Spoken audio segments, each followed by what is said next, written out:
Now, Stuart Broad, well-known England cricketer, well-known, and I'm going to get this right this time, Nottingham Forest fan. I said Notts Forest. I was absolutely slaughtered on Twitter by you and by half your followers as well. So let's get it right.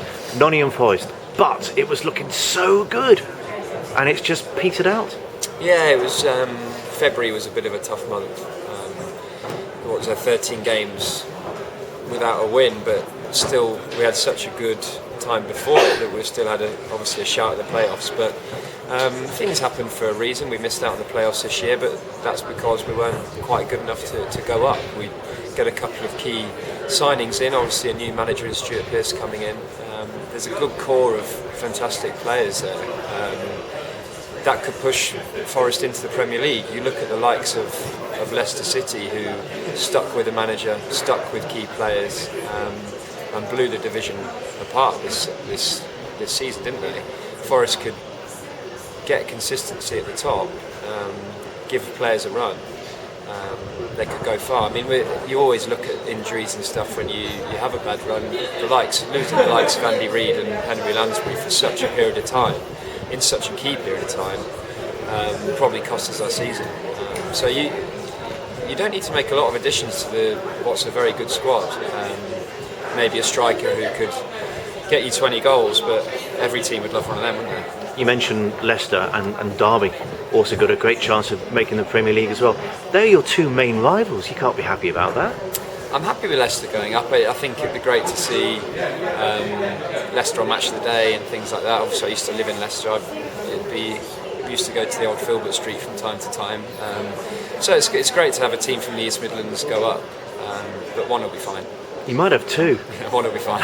Okay, all right, fine. And you mentioned you got a new manager. I was talking to him only last week, Stuart Pearce, a man who wears his heart on his sleeve, on his shoe, on his head, everywhere. He's a real Forest legend, isn't he? You're probably pretty happy about that, aren't you? Yeah, huge Forest legend, isn't he? And he's got a lot to prove as a manager as well, which is, as I say, we've been talking about the cricket with people, things to prove. It's exciting when that happens because he'll be very eager, very passionate, and the fans will give him a lot of backing, there's no doubt about that. So I think the key thing for his managerial start is to get the right players in, 2 or 3, because you've got a fantastic base of defence, goalkeeper, etc. You just need a couple of key players to come in and stand a great chance for next season. I think it's, as I say, the likes of the wand of Andy Reid and Lansbury. If we can keep hold of him, it will be important for next year. Tough league to get out of, though. I mean, for starters, you've got 3 coming down from the Premiership. They're always contenders, aren't they? And there's a lot of other big teams who've just missed out this time, so it's not easy. Yeah, but it can be done. You probably wouldn't have put Leicester down to win the league by so many points, would you? You'd have definitely, certainly with QPR's wage budget, you'd have definitely have had QPR up there. But you get a team that clicks and bonds together.